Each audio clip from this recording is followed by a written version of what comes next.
Times leading with? UK heading for a hug parliament, says Sunak. And basically, he's looking over the results, and the results are not good. It's all Labour. But that's what happens nowadays. It's like they're in power. They've been in power for so long, the Tories, that eventually you just get sick of it. And even the people who like the Tories, half of them are sick of the Tories, and they founded the Reform Party. So he's putting a brave face on it. He's saying it's going to be okay. Everything's going to be okay. Don't worry about it. Everything's going to be okay.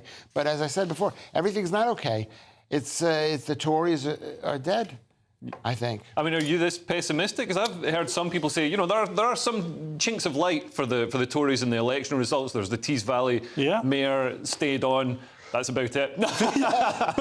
but famously, over history, the local elections haven't always been replicated within the general election because people are voting for different things.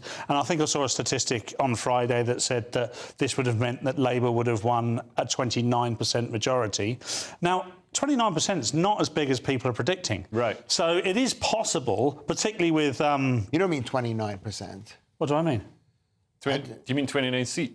29 seats. No, 29% of the vote. I mean, I do mean 29%. That's why I wonder why you challenged it. Because 29% is not even 50. A 29% lead on the Tories. Oh, OK. I didn't understand. Did you understand that? I didn't totally understand, but I nodded and pretended. Maybe that's what I should have done. So the delta difference between the two is roughly 30%, and you know, delta a third difference. Yeah, am I using words that no one understands anymore? I said percentage and delta, right? OK, the difference between the number of counters in the pot for Tories and Labour was different by 30%, which is big and would give them a decent majority if it was extrapolated from local to general. But it's not as big as people have been threatening. So because why? Because the Islamists, the Muslims, are voting for their own political party. They've left the Labour Party. They've left the Labour Party, and eventually it'll be the Tories going to look at each other and say, you know, maybe we should be friends.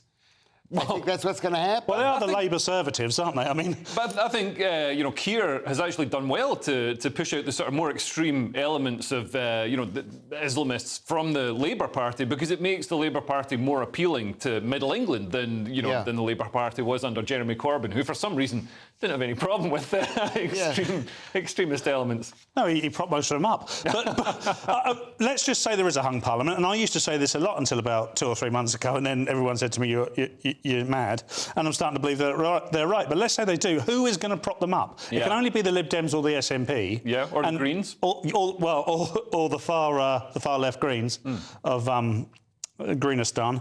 They that's what I'm saying now. I think I've been here too long. You've forgotten who you are. He used to be this most down-to-earth, basic guy. Brand new jacket, brand new tie. I don't know what I'm saying. I'd like to apologise to all the little rashes out there. But who's going to prop him up? That's what I want to know, because Starmer keeps saying he's not going to go in to do any deals with anybody.